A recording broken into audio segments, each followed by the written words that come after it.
Hi everybody, it's Max J. Miller, co-author with Robert Hollis of the upcoming How Is That Working? Yesterday I guess I hit a nerve. I heard from a few people that they thought I was saying that politics and presidential elections don't matter.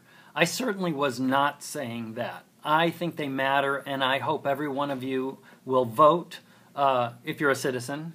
I'm from Chicago. I was raised in Chicago, and where our motto is vote early, vote often.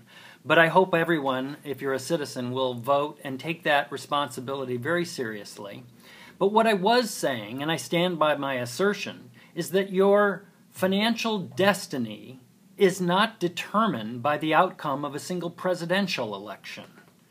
And I got that idea from somebody who has some credibility in the matter, Warren Buffett, who said that he's not watching the elections and the vagaries of the market to determine when the timing of his investments and when he's going to buy a company or so forth. He makes those decisions based on the market, that is to say, the businesses that are available for purchase, and he looks for value, and he doesn't look to sell them. He's not timing the market. He's looking for businesses that are worthy investments over the long haul because they serve a valuable and growing market. That's his strategy in a nutshell.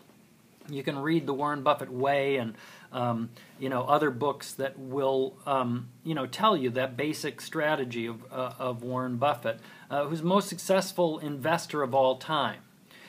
So I stand by that assertion. But now the issue that I was trying to address yesterday, and I said I had a secret for you, is that there are really fundamentally three reasons that excuses that people give for why they haven't moved from the land of the 99%, the workers, to the 1%, the owners. And those fundamental excuses are: I don't have the time, I don't have the money, and I don't know how.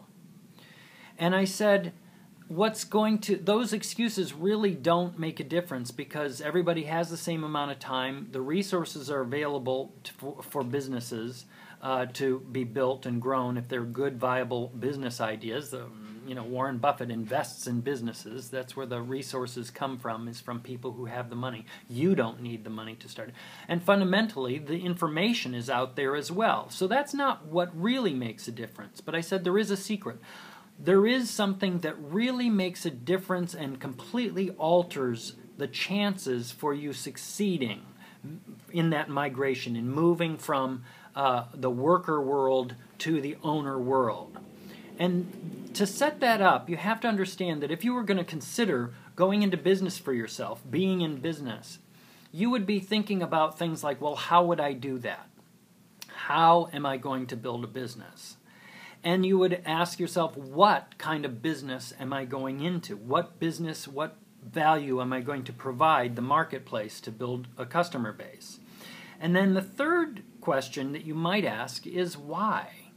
What's my motivation? Why do I want to do this? What do I have where's this sense of purpose coming from in all of this? Now here's the thing. The big secret is that people who make the migration get in touch with that last question, and they really wrestle with it, and they find the answer to that question, the why. And when they get that, and they really get it deeply in their soul, something happens. Robert and I call it a pop. Something happens, and they say, this is going to happen. One way or another, I'm going to find the resources, I'm going to figure it out, I'm going to learn how. And those other pieces fall in place. But the people who wrestle only with the how and try to figure out the how and keep focusing on what business should I go in and how do you do it, and they don't get that last part settled, they just bump up against challenge and obstacle and pitfall one after another, and they don't make it across. Now, it's no big surprise. When I talk to you about the original book that I wrote about heroes and hero stories in our culture, based on Joseph Campbell's work, I said that that's the classic hero story. The hero story where he or she leaves the land of their home and their comfort and goes to a completely new, adventuresome place, has their adventures. Well, the point is that when they leave, they haven't figured out the end before the beginning. That is to say, they haven't figured out how they're going to get to where they're going. They just make a determination that they're going to get there. And the why has to do with your own deepest motivations. Now, there are people who can help you zero in on this. Robert is masterful in this particular area. But that's the magic key, is that you actually get in touch with that why. I'd love to hear from you. I'd love to hear your thoughts about your why and what I've been sharing here. This is video number 12. Woohoo! We're making progress here. I thank you so much for tuning in, and I look forward to sharing with you more here in the future. Bye-bye.